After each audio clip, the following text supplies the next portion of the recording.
Good morning, everyone. It's Christina here. Today is June 22nd, 2020, and it's here in British Columbia, Canada. It's 10:29 a.m. It's sunny here today. This morning, I want to discuss about sleep issue, which is called sleep deprivation.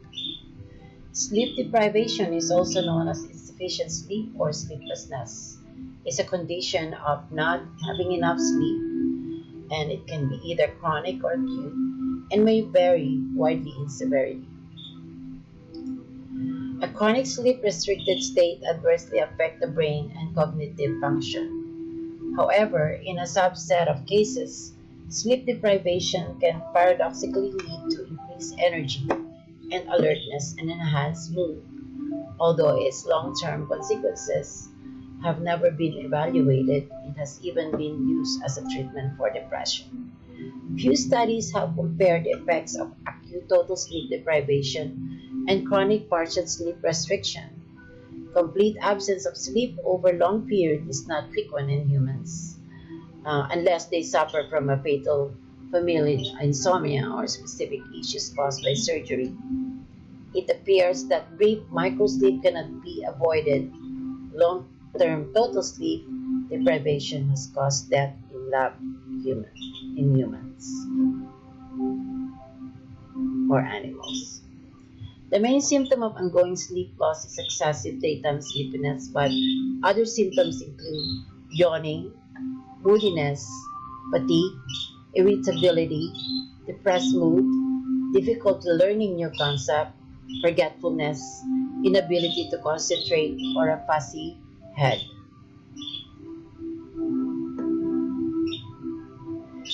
Sleep deprivation occurs when an individual gets less sleep than they need to feel awake and alert.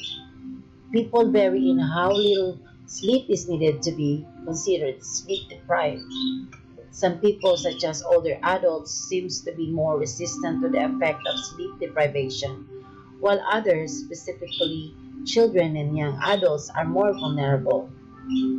Although occasional sleep interruptions are generally no more than a nuisance, ongoing lack of sleep can lead to excessive daytime sleepiness, emotional difficulties, poor job performance, obesity, and lowered perception of quality of life.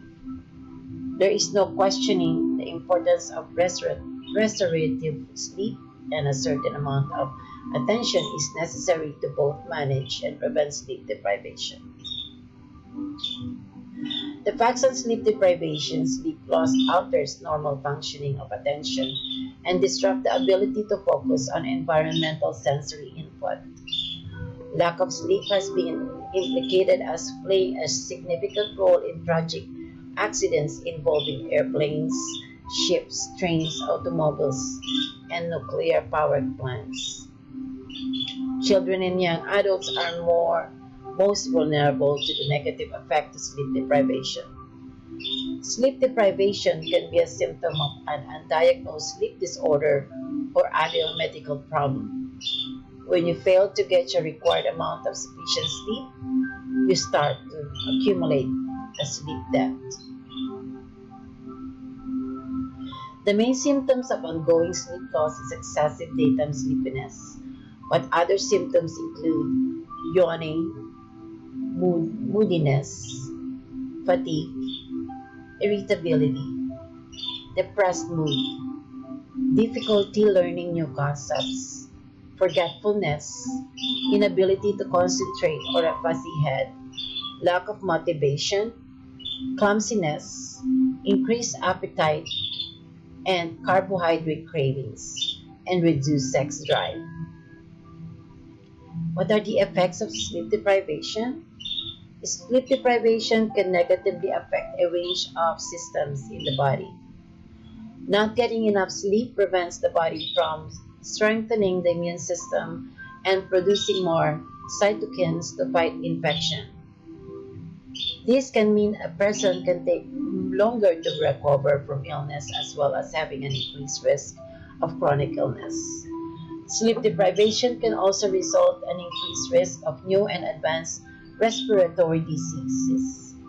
A lack of sleep can affect body weight. Two hormones in the body, leptin and ghrelin, control feelings of hunger and satiety or fullness. The levels of these hormones are affected by sleep. Sleep deprivation also causes the release of insulin, which leads to increased fat storage and higher risk of type 2 diabetes. Sleep helps the heart vessels to heal and rebuild, as well as affecting processes that maintain blood pressure and sugar level, as well as inflammation control. Not sleeping enough increases the risk of cardiovascular disease. Insufficient sleep can affect hormone production, including growth hormones and testosterone for men. Causes is that sleep deprivation occurs when someone does not get a healthy amount of sleep. NSF, or the National Sleep Foundation, recommendations for appropriate sleep duration for specific age groups. For the newborn 0 to 3, 14 to 17 hours a day. Infants, 4 to 11 months, 12 to 15 hours a day. Toddlers, 1 to 2 years, 11 to 14 hours. Preschools, 3 to 5 years, 10 to 13 hours. School-age children, 6 to 13 years, 9 to 11 hours. Teenage, 14 to 17 years, 8 to 10 hours. Adult, 18 to 64 years, 7 to 9 hours. And older adults over 65 years, 7 to 8 hours. Some groups of people may consider sleep as wasted time and purposely deprive themselves of sleep to pursue other things such as entertainment, educational goals, or money-making pursuits, or housework, and all these kind of things. This intentional sleep deprivation is most likely to be seen in teenagers and young adults. Others may intentionally not get enough sleep because of shift work, family obligations, or demanding jobs. Consistent sleep-wake patterns of going to bed late, frequent nighttime arouses, or waking up early can lead to sleep deprivation and the accumulation of sleep debt. Treatment is only required when a person physically cannot go to sleep due to either physical or psychological difficulties.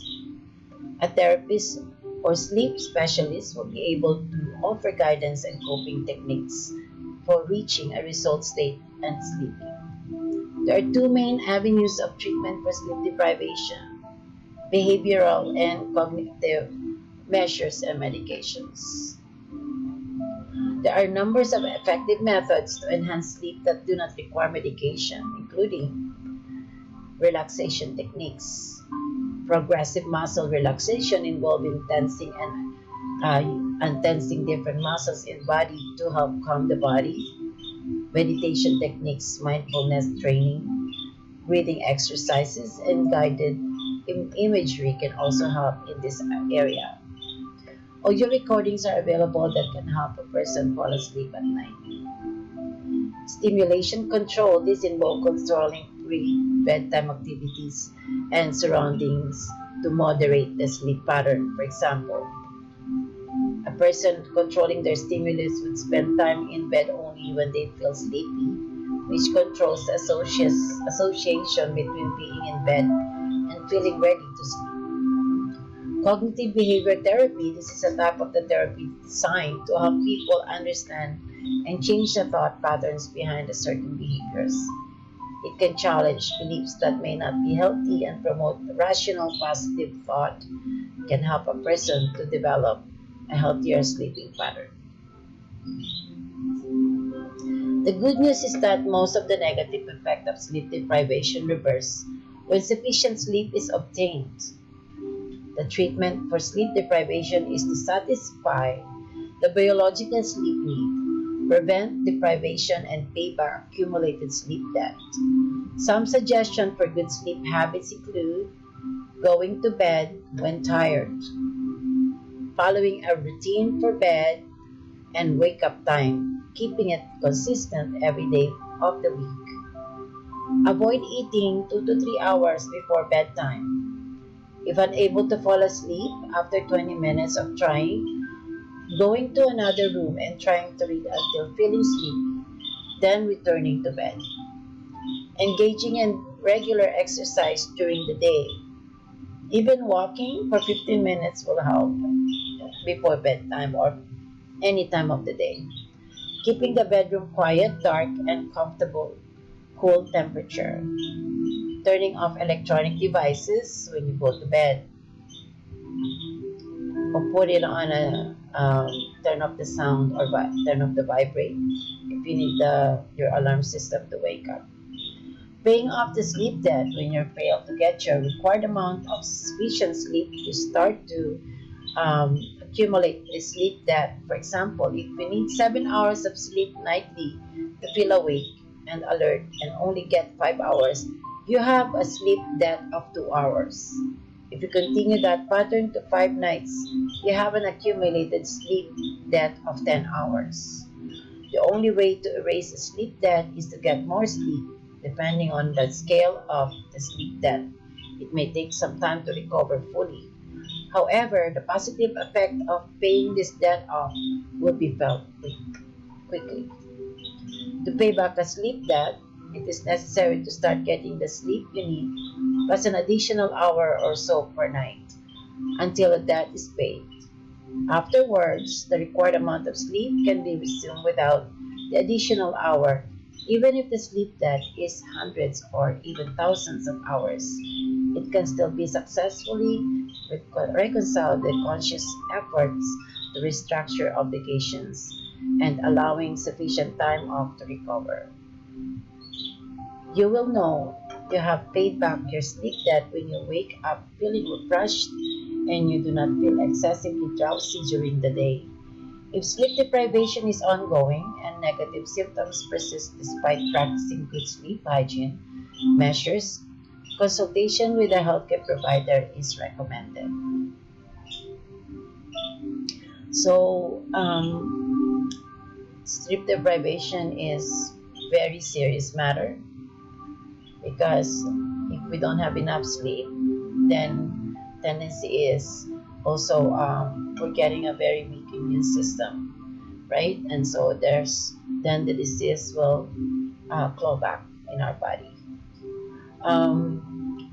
Sleep deprivation weakens the ability of the part of the brain that handles reasoning, known as the prefrontal cortex, to control the emotional part, the amygdala. This leads to the abnormal processing of emotions.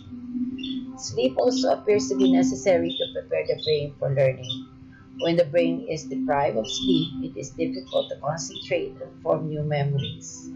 When we stay awake all night or significantly cut sleep short, the body does not release the hormones necessary to regulate growth and appetite, and instead forms an overabundance of stress chemicals such as norepinephrine and cortisol.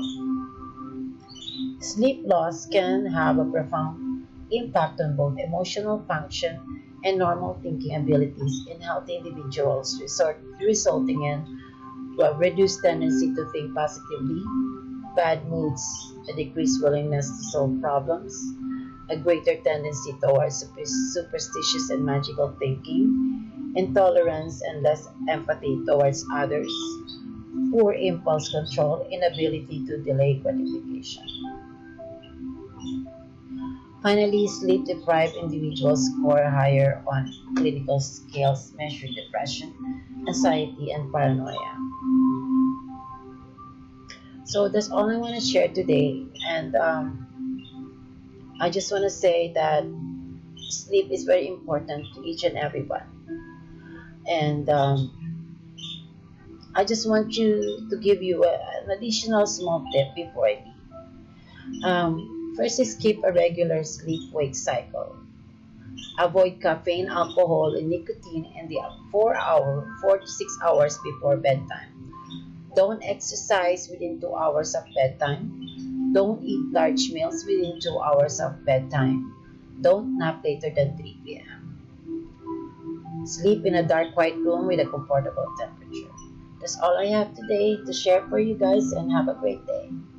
And thank you.